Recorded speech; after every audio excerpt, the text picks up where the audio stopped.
सोचिए, एयरपोर्ट, चारों तरफ भीड़, हर कोने में कैमरे, सिक्योरिटी गार्ड्स।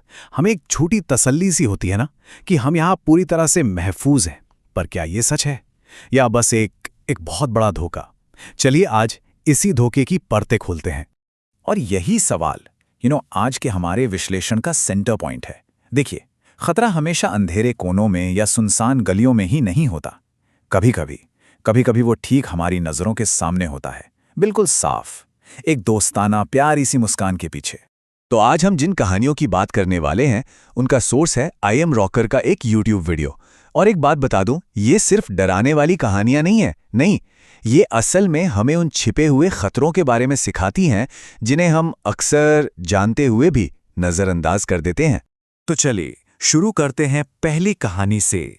ये हमें एक ऐसे ही धोखे से मिलवाती है, झूठी दया का लालच। ये कहानी हमें दिखाएगी कि कैसे मदद के लिए बढ़ा हुआ एक हाथ असल में कितना ज्यादा खतरनाक हो सकता है। तो जरा सिचुएशन को इमेजिन कीजिए। एक 18 साल की लड़की पहली बार अकेले एक इंटरनेशनल फ्लाइट पर है। चारों तरफ बस भीड़ ही भीड़ है, शोर है और वो बिल्कुल खोई हुई, थोड़ी घबराई हुई सी है। अब ऐसी हालत में कोई भी किसी शिकारी के लिए एक बहुत आसान टारगेट बन जाता है। और तभी उसकी तरफ एक आदमी आता है, बिल्कुल भला सा दिखने वाला।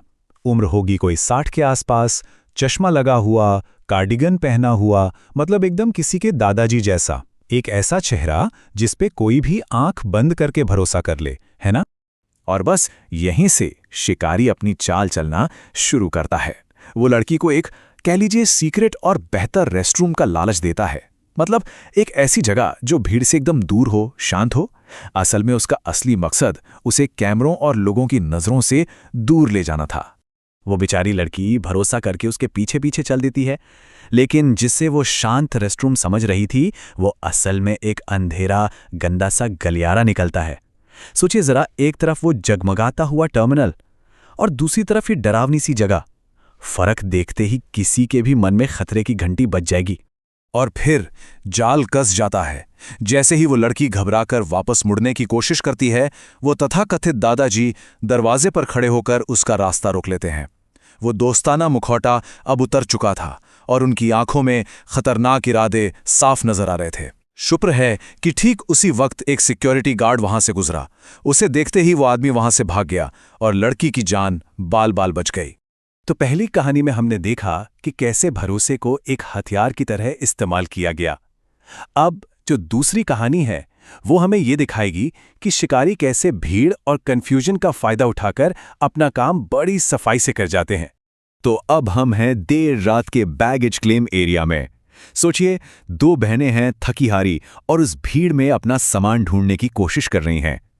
ऐसे माहौल में जाहिर सी बात है ध्यान का भटकना बहुत ही आम है।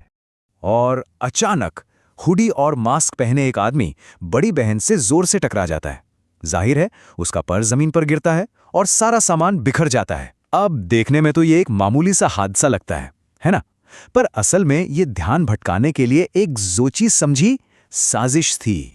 वो आदमी भी फौरन नीचे झुकता है और सामान उठाने में मदद करने लगता है। लेकिन यहां पर एक छोटी सी पर बहुत जरूरी डिटेल है, उसके हाथ कांप रहे थे। और इसी हड़बड़ी का फायदा उठाकर वो बड़ी सफाई से उनके घर की चाबियां और पर्स से उनका पता निकाल लेता है।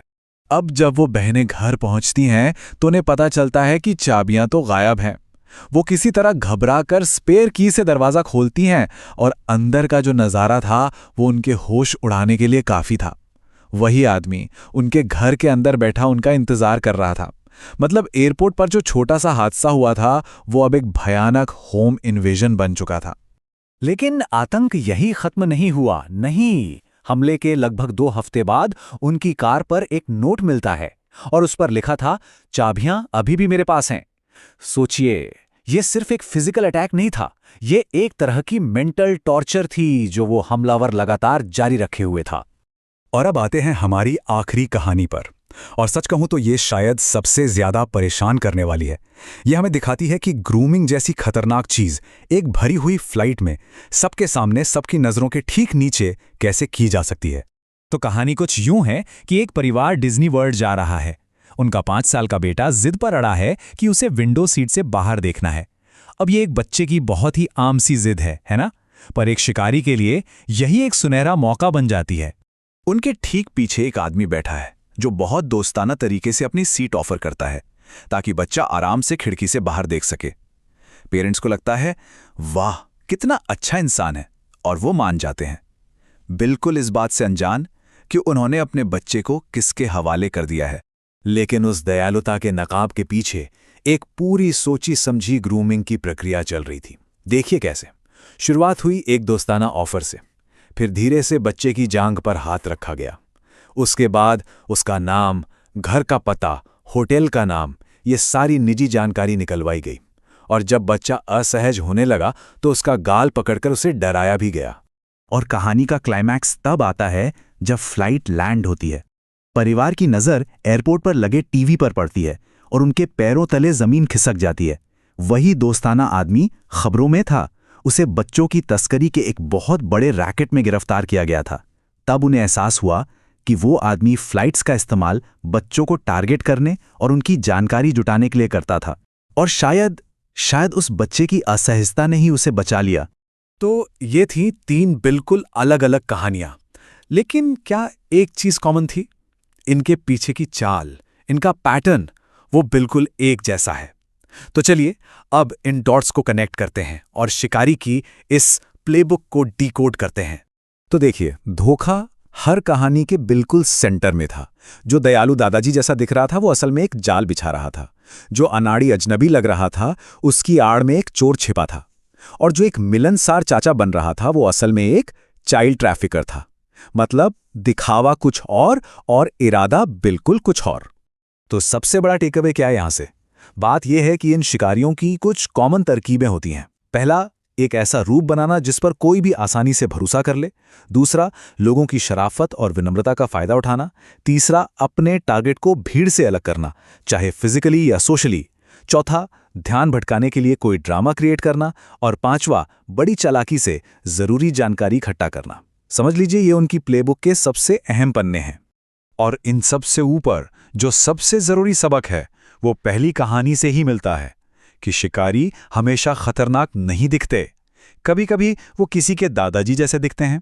खतरा हमेशा वैसा नहीं होता जैसा हम उसे सोचते हैं या इमेजिन करते हैं।